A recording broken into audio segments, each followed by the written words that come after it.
All right. It is Saturday around noon. No, it's about 1 something. And the name of this show is Nothing but worry. appropriate today. The Venezuela thing came down this morning. And I know, I have to be honest, I'm just not that upset about it because at this point I've just given up. So, this, I don't know what do you have to say? I haven't given up. This morning you sent me an interesting email about artists, being an artist. You want to review that? Which one? It was what would happen. Oh, yeah. Okay. And I sent that to you before I knew the news about Venezuela. Yeah. But the question is, let's just say that by some accident, I became, to some moderate degree, a name artist, actually selling work, and you get a little buzz, not world famous or anything that kind of shit. If I actually had established some sort of career like that, at some point I would be compelled to make a public pronouncement of where I stand on the issues. Now, how far does that go? I mean, how courageous could I be if it's something that, the regime is totally against the regime? That's where I responded. Okay, so you have a regime. So you have an evil axis of power, whatever it is. You should always stand up for what's right.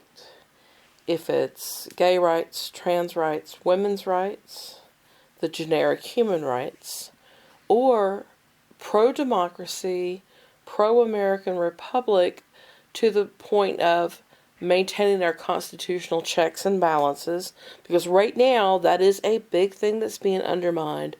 The SCOTUS has rolled over, the legislative bodies have rolled over and just given presidential authority the go-ahead on whatever he wants. At some point, there has to come a time when you say, I can't be quiet anymore. Human rights are being violated. Our way of government is being undermined. The bad guys are taking over. And so, yeah, at some point, yes, you absolutely must go public. Or you become one of those passive people who is later implicated. Remember in World War II, Hitler had this female filmmaker, and she shot all this footage, and it was all put together into these propaganda films. Before then, she was somebody who was revered, etc. Now, because she she wasn't just passive, she was active, even if in a facilitating sort of way. I don't think she was.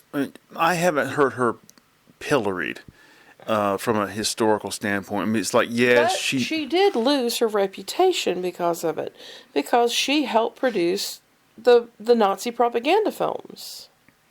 Yeah, but I don't. Yeah. I mean, at what point are you going to be forced, all of us, be forced to stand up and go, no, we are the opposition. We stand opposed to what's going on. We stand for the following ideas and ideologies. Yeah. I was thinking about there's an illustrator I like discovered about a year ago, Frances Jetter, and her work is largely it contains a lot of political content, a lot of social commentary content, pro the workers and so forth. And she did an autobiographical book a while ago, and it's about her family. Her father and grandfather had a history of fighting for union causes and so forth. and that's brought out in her work. And to make that sort of public statement, well, you're just declaring I'm largely on the left. Well, we have people like Banksy that are currently operating very publicly and politically, making statements about apartheid in Israel, making statements against capitalism, for the common man, against the wealthy, etc. We need these kind of things. Several of the interesting books we have in our collection include art from the different cultural time periods. There are the German magazines that you see that went from being fun and happy to having to toe the line for World War II, and then some went into silence. And then there were the artists of Germany whose art was seen as decadent, and it was destroyed. Some artists are known in part for their period when they were working in Europe and after they fled Europe because of the war and the threat to their lives because of them being, Jewish, or perhaps fleeing the Soviet Union as it began to build up afterwards. So, yeah, it's hard to escape politics in your work. Yeah. It isn't just My for work, politicians. My work doesn't have any political content. It's all just art for art's sake, I guess you'd say. But, You have done a few songs, though, that have some political leanings. Yeah, I have. So that right there kind of puts you out there already.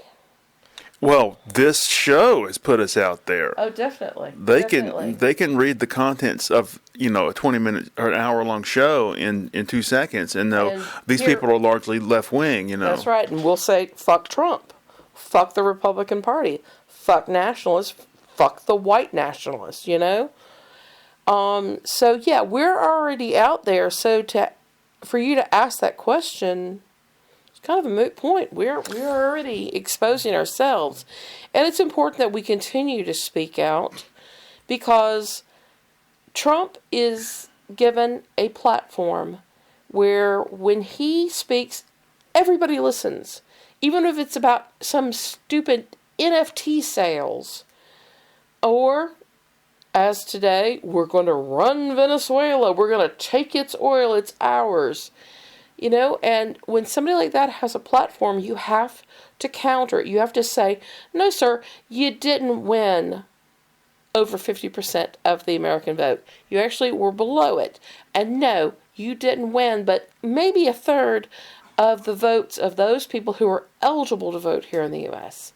And we have to continue to counter what people like him and those who empower him say. We have to put the truth out there, and we have to remind people what's wrong, what's going on that is not acceptable. Yeah.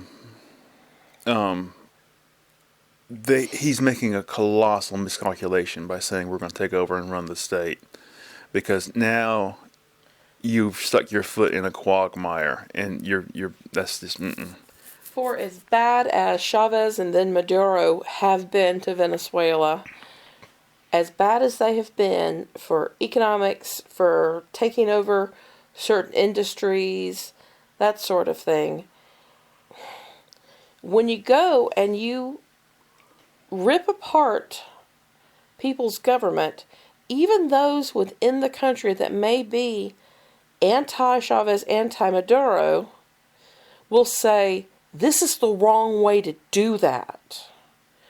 No, we don't want U.S. occupation.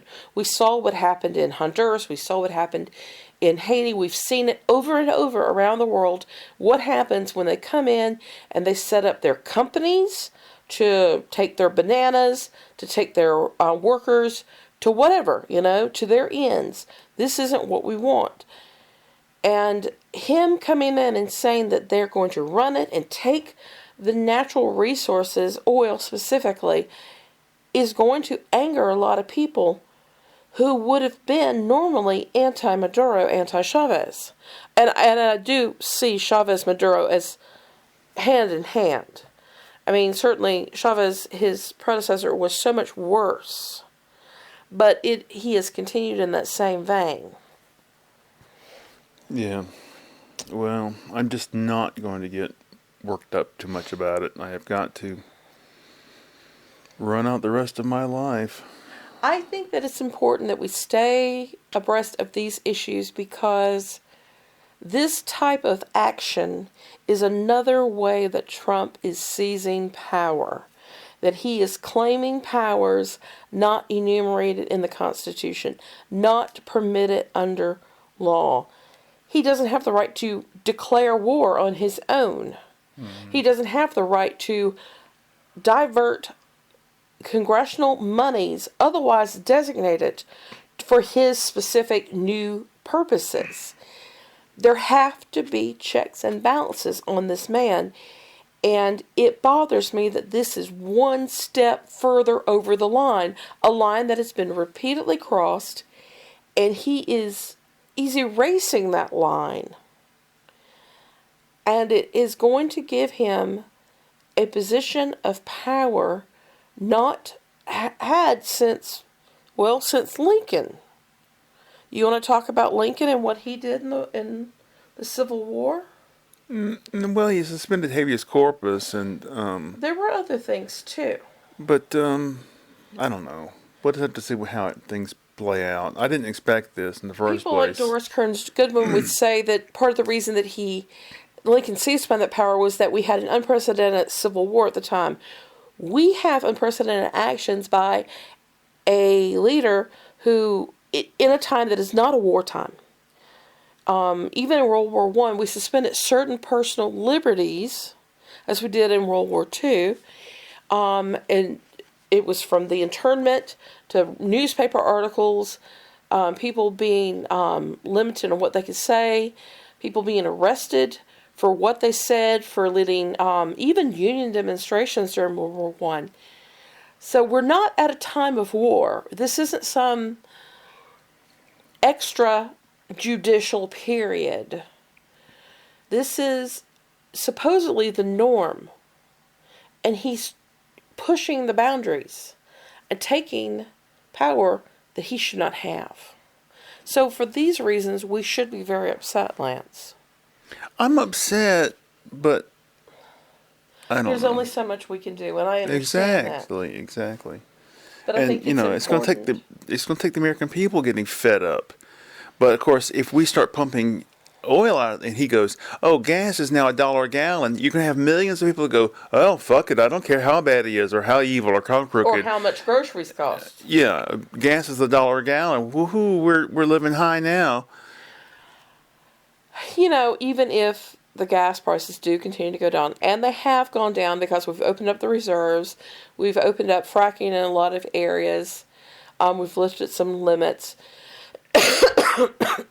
We still have areas of uncontrolled growth, uncontrolled cost rises, and I don't think cheap gas is going to offset increasing property taxes, insurance cost, home prices, grocery prices. I don't know. You never know how these things factor in. Because the price of gas is the cost of doing business for everybody, including farmers. So it may... But right now we're talking about economic bailouts for the farmers because his tariffs have so destroyed the farming industry that they can't sell massive amounts of crops abroad. And he's opened up markets such as the beef from South America, which is forcing the farmers here, to reconsider whether or not they're going to continue being cattlemen. Yeah. I went to sleep. Did he give his little speech to the nation this morning?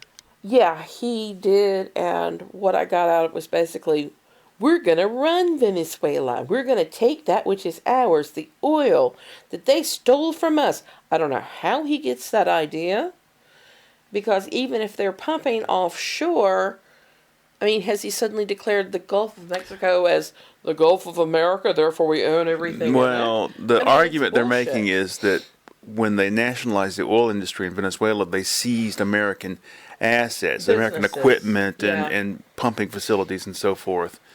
So, that's what they're trying to claim. Yeah, and then we have places like the Netherlands and Finland who said these are natural resources and they belong to all of us. Even the state of Alaska has this argument. And as a result, places like the state of Alaska gives a check to every citizen of Alaska every year because it's considered a public resource. And even though those companies may have the right to drill and earn money off of it, part of that money goes back to the citizens because it all belongs to everyone. And that's why Finland is the most economically sound country. That's why the Netherlands has a 1,000-year plan because they can finance it through their oil reserves. And while these countries and the state of Alaska all exist in a capitalist economy, they also have mixed-use economies that allow for sharing of wealth in certain circumstances. What would be neat is to go on like a little North Sea boat ride and see how big those offshore windmills are. They're enormous. Oh, yeah, yeah. Oh, me. Honestly, what I've seen, the offshore windmills, in comparison to, like, the rigs off of Scotland, the oil rigs, those are an eyesore. The windmills, it's almost a thing of beauty. They're almost alien looking because they're just Well, so are the oil rigs in a lot of ways, but they're also very filthy. there's something about oil rigs that fascinate me because it's a little community. Yes, and they're it's stuck a on this contained little island. Yeah, So, they've got sleeping arrangements. They've got Entertainment halls. right. Ping pong tables or whatever, and medical facilities and food and God, how weird. I saw part of a documentary about a couple of years ago about life on an offshore oil rig. yeah. Yeah, they eat as well as some of the military men when they're at war. Remember, we also saw that thing about the Navy ship. They were doing all the food for their men, and how it was just a variety of selection on the ship itself. We also saw that about cruise ships as well. And Reed went on and on about the food on their cruise when they went to Bermuda. And as a matter of fact, the cruise that they went on was known for its meals. It was a gourmand's paradise. And indeed, once they got on there and they saw everything, they upgraded some of their packages so that they could go and have specialty desserts at the cafes at any time. That's pretty cool. It was very cool. At one point, Andrew had a waiter come up and said, "How are things?" And Reed and he had gotten whiskey to go along with their meal. And he said, "Quite honestly, I would prefer to have a such and such a beer." But it wasn't on the menu.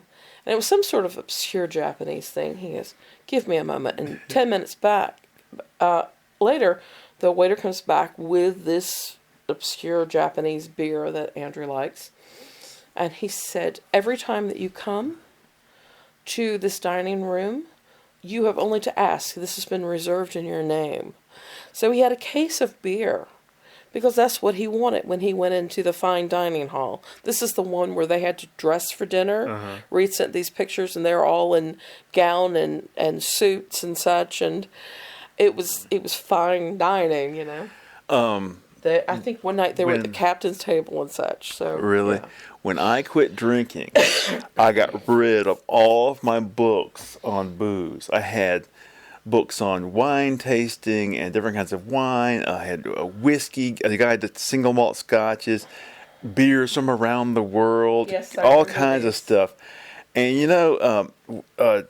there's a I can't think of the guy's name. There's a alcohol writer called. Shares a famous name with someone else. I think it's Michael Jackson, isn't it? I think so. I think it might Well, be anyway, whiskeys. he his book about whiskey, it was hilarious because in the introduction he says, "I spent time with each of the whiskeys in this book, sometimes going back to the same bottle over the course of several days to really soak up what I'm tasting here." And I thought, "You're a drunk. Just be, just honest about it." My dad said he recently watched a program on PBS starring Alan Cumming as the host of the show, and it was some sort of specialty train trip that you could take. It was 8, 12 days or something or another. Mm-hmm. And the price started at, I don't know, $8,000 or something.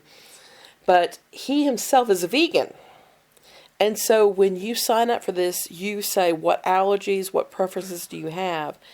And so every night as he's dining, everybody else is having, lobster bisque and steak tartare or whatever else. He was brought a gourmet vegan meal every single time. But my dad said he seemed to get the most pleasure because they would have evening tastings and they brought out fabulous whiskeys. And he himself is a whiskey connoisseur. And so they would try these different things. And my dad said, "That sounds wonderful, but I don't have $10,000+ to spend on this kind of thing."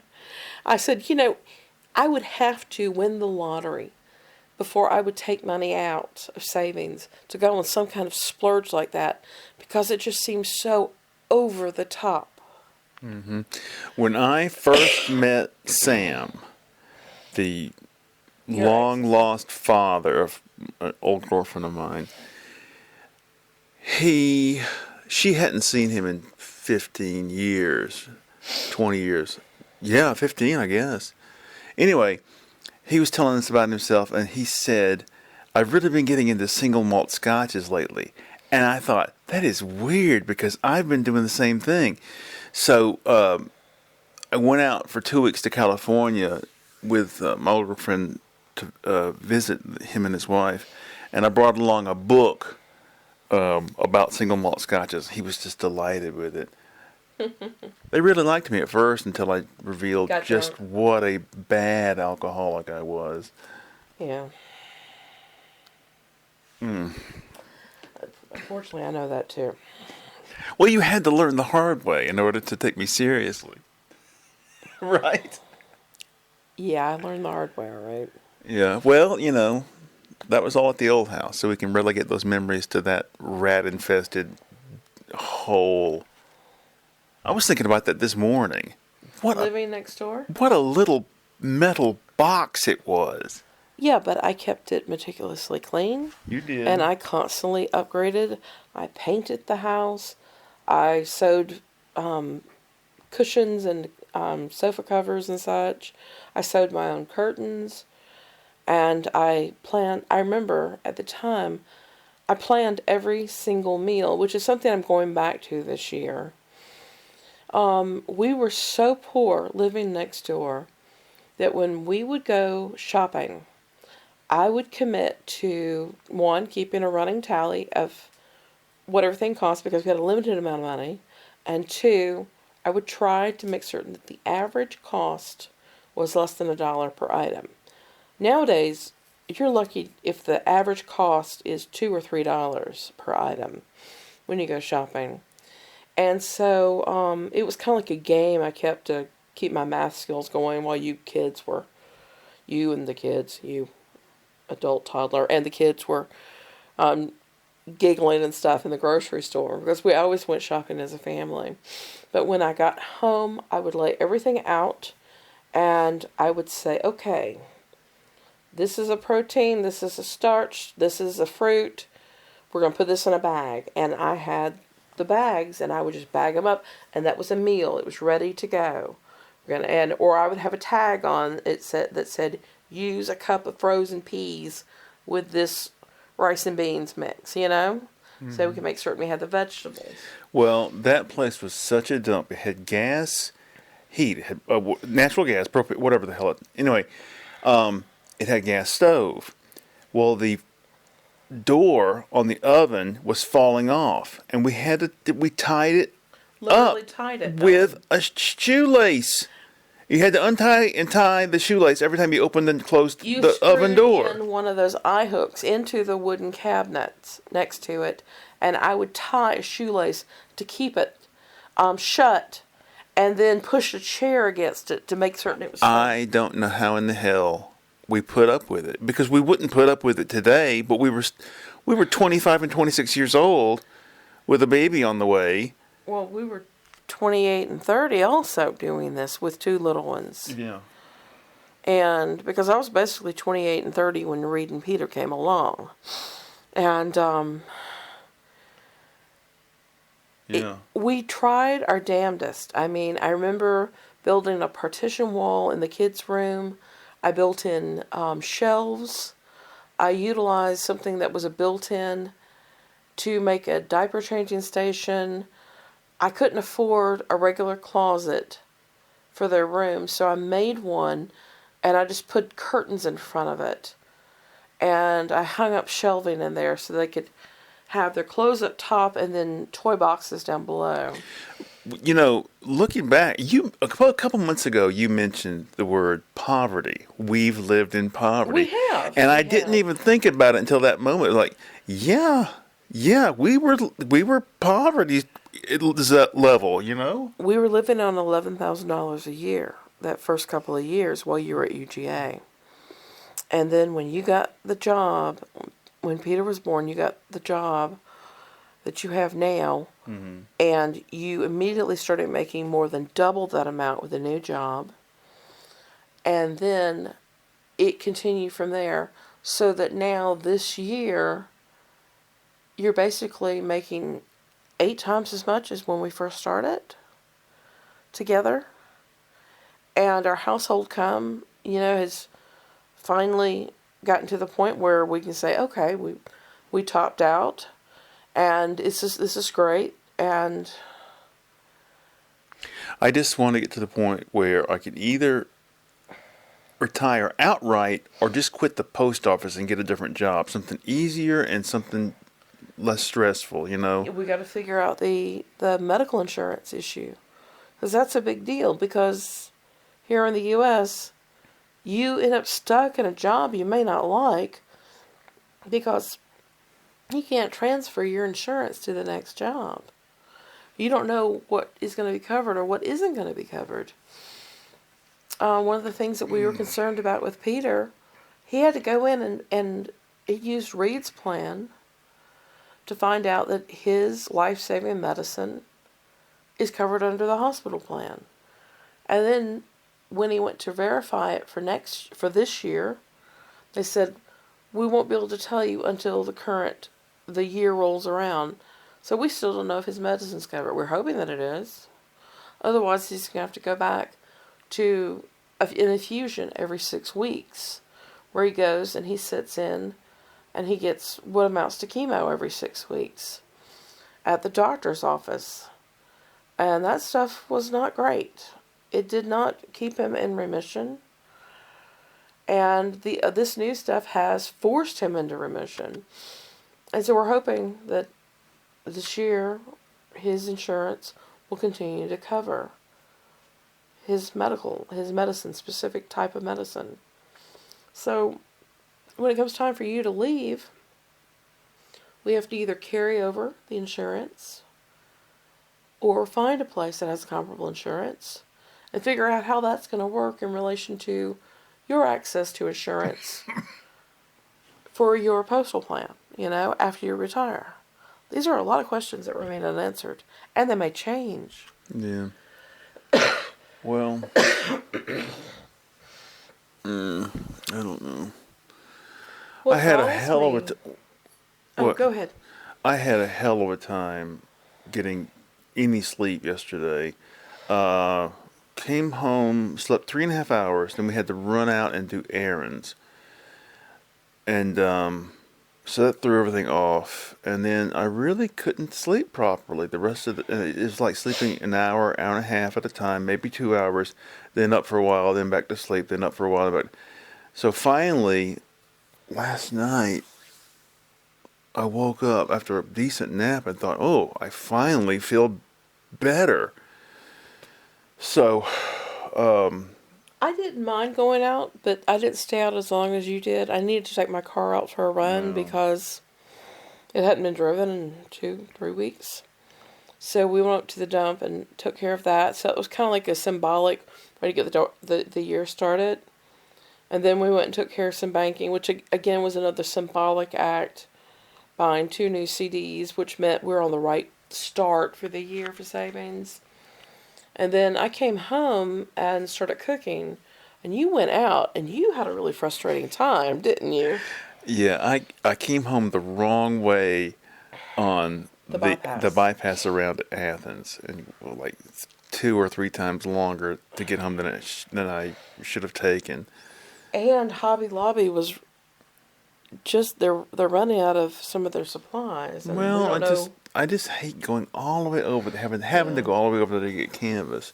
I It's a hate that you have to pain go in to the Hobby ass. Lobby for the prices. Yeah. But But where else did you go? I CVS. went to CVS, got some gas, and there was something else I did. There was a screw up at the gas station with a purchase, Yeah. and was there something else? Oh, the library. You stopped by and Yeah, picked stopped up, by and dropped got off library. books. You know what? Oh shit! It's too late now Yeah. to go up to the library bookstore. Oh well, no big deal. And so it's also too late to go to UGA next weekend. I'm going to go to the UGA library and get some Alone. books Without me. alone, and be charged $3 to run in there for 20 minutes and get a couple of books. The parking ticket is $3 no matter what you do, no matter how fast you hustle. There's no way you can make it over there and back. No, I think they even charge for zero. Like 1 minute on. Just the baseline. It's a baseline, yeah. It used to be you get the first 30 minutes free, but no more. Yeah. So, finished the painting last night. I'm about to start another one as soon as I can get psyched up to do it. Got to get my momentum going. Got to get my blood How's your up. music coming along? Well, I slacked off on my electric guitar for about 2 weeks. I mean, I would touch it, but I really wouldn't seriously attack it. So this morning, I got back into playing electric, and my calluses on my fingers have gotten soft, and the calluses on my right thumb, the way I hold the hand over the strings, have gotten soft, and so that's all raw and painful. But I've got a new song. I'm doing an album. The album I'm currently doing is all quote unquote novelty songs. You know, just songs for fun. Intended to be funny, but most of them are not funny. Anyway, so I finished a song this morning, and I've got to post that along with this video. And as far as I'm concerned, this weekend is just a weekend to take it easy. And I've been looking at the beginning of the year as like New Year's resolutions. right, yeah. So one of the things I've been doing is going over finances, and I look back. We put everything on the credit card and then pay it off every 2 weeks. And so everything on the credit card is categorized, you know. Your paint supplies are in one category, medicines in one, groceries in another, that sort of thing. And obviously, now that you're back in Athens, the gas prices, we don't spend anything like we used to. Our automotive costs were up because we added new vehicles onto the insurance. But one of the things that bothered me was the cost of groceries. What was it, in excess of $13,000 for the year? It was something insane for the three of us. But I know that also includes like toilet paper and stuff. So today I've been working on trying to figure out how we can drastically cut our grocery bills. So I've been working on looking at new recipes and come up with some ideas. Amazingly, in December we only spent $800 and something for the three of us to eat. which isn't bad. It came out to like 260 something a person for each person to eat for the month. But still, I want to cut that back some. So, more beans, Mr. Taggart. She feeds me beans so much. I do. That's true. Um, But it isn't just one type of bean. True. Yeah. It's a variety of beans. Yeah. And it's a variety of different ways. So we might have black bean burgers. And When are you going to make those again? Black bean burgers, I need to. Now, you don't have any frozen burgers in the freezer right now, do you? No, the frozen burgers have gone up. The vegan burgers. Well, then try making the homemade ones then. $16 for 8 of them. So, yeah, I can. And I can make my own hamburger buns, too. So I might do that, because we have been craving burgers lately. But despite, we kept it under $1,000 for December for our groceries. And we still managed to have like 6 frozen pizzas and burgers and sausages and onion rings and french fries. So it wasn't all just produce, because I mean, we spent a couple $100 on fresh produce. But we did eat really well, and we did indulge ourselves. But I'm going to try to cut back.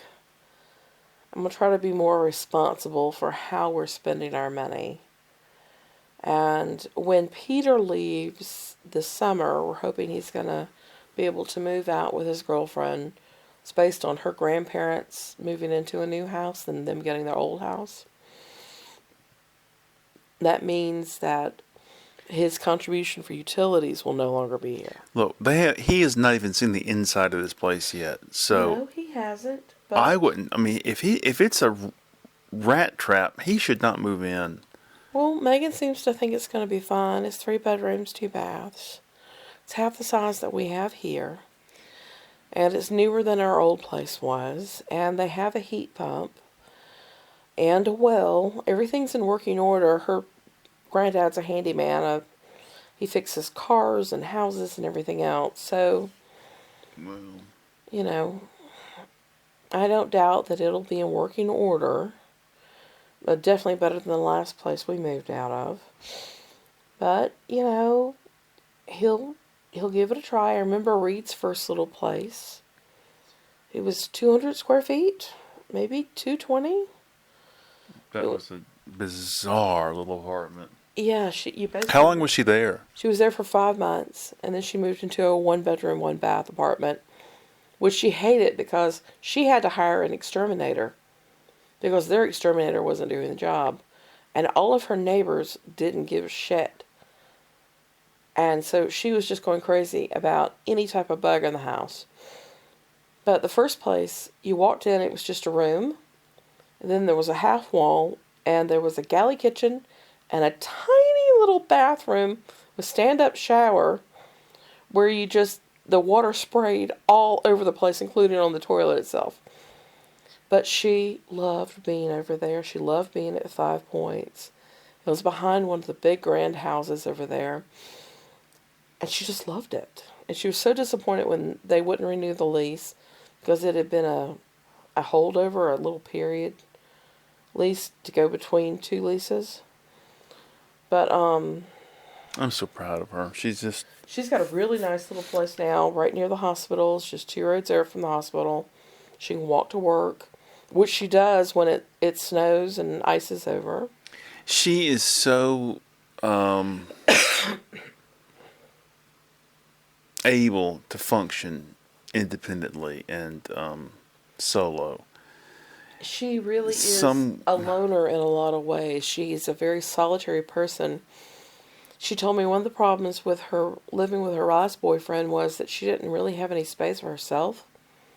So she was glad when she ended up renewing this lease, not moving in with her boyfriend and his mom, because she wants a space for herself. Her own place, her own privacy. Get my glasses out. Oh. Okay. Ideally, if she and Andrew do ever move in together, they'll have a place large enough that they can have their own spaces.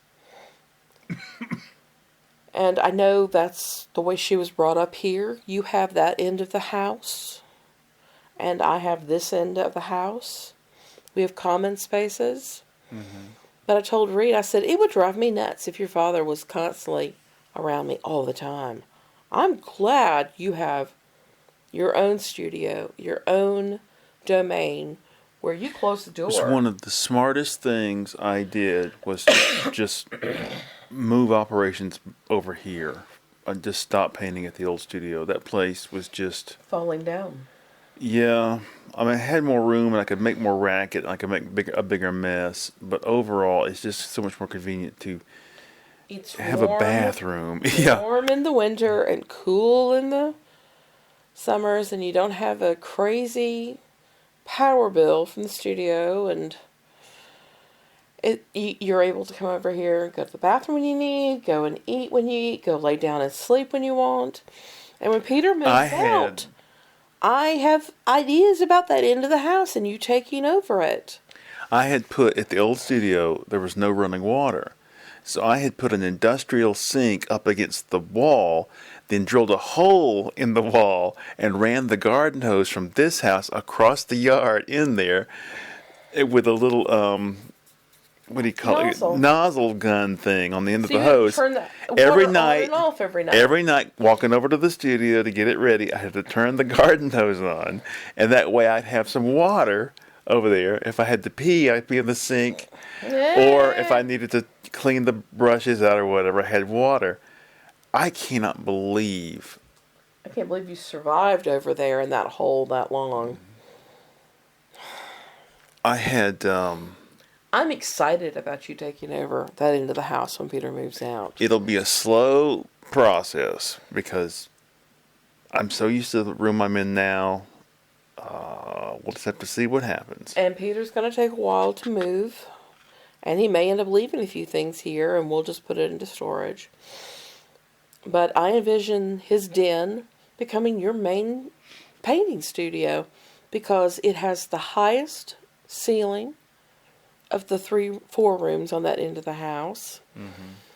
And it will give you a chance to have storage high up, but also to paint on larger canvases.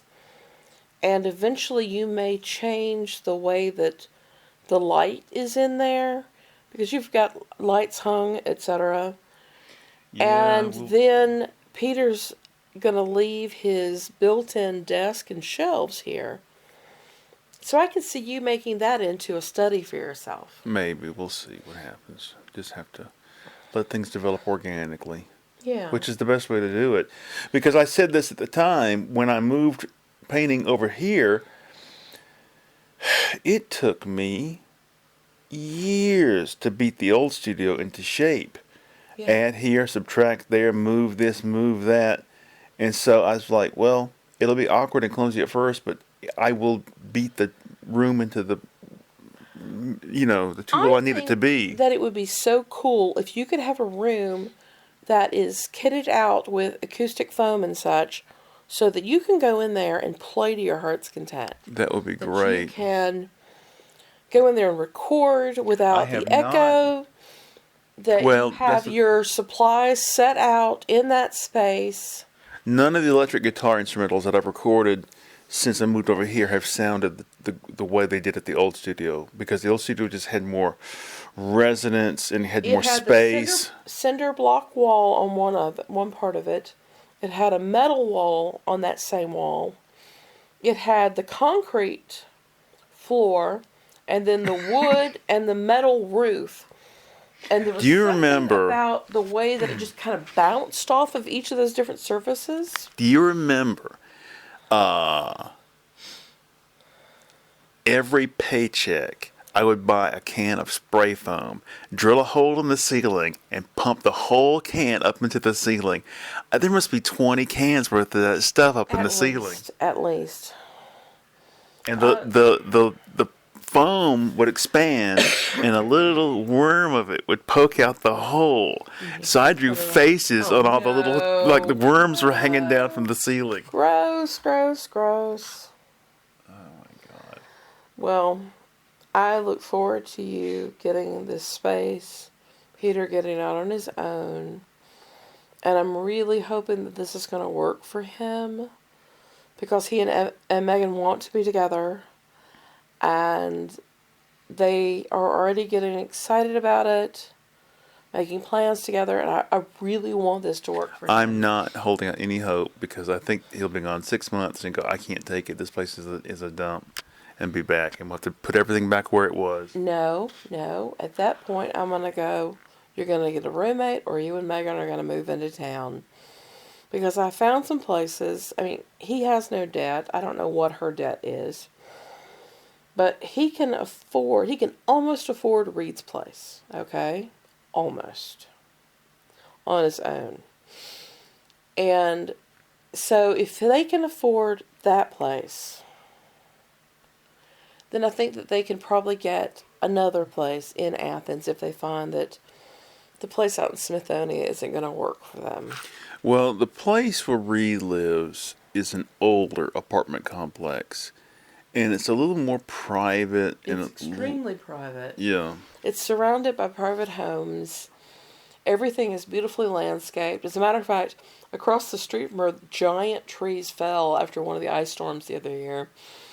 And so part of the main road was blocked off. Fortunately, her apartment complex sits on a corner.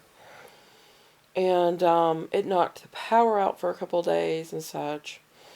But they're all the time having to plan for power outages whenever an ice storm hits, because they're in the, it's not Boulevard District. Cobham, isn't it? It's the Cobham District, yeah. And so where they live, there's so many old trees in that Arboretum area that something always falls on the line over there. But the houses are beautiful. They're ancient, old houses, some 200, 300 years old. It is a beautiful little neighborhood to walk around. And, Little tiny little neighborhood. For a while, she was trying to ride her bike in, but there's only one bike rack for the entire hospital. So she had to give that up because there was no place to secure the bike. She'd be out of space. I'm getting droopy drawered here. You want to go ahead and call it? Yeah, reminds me of that Monty Python sketch where Terry Jones is interviewing Graham Chapman, and he gets the microphone sequence wrong, and he points it at him when he's talking, and he holds it to himself when the other guy's talking. Hilarious. Maybe I should be slapping with fish at this point to wake you up. The fish slapping dance. Brilliant. Yeah. Oh. Anyway. Well, then let's say goodbye. All right. That's it. Bye. Bye. All right.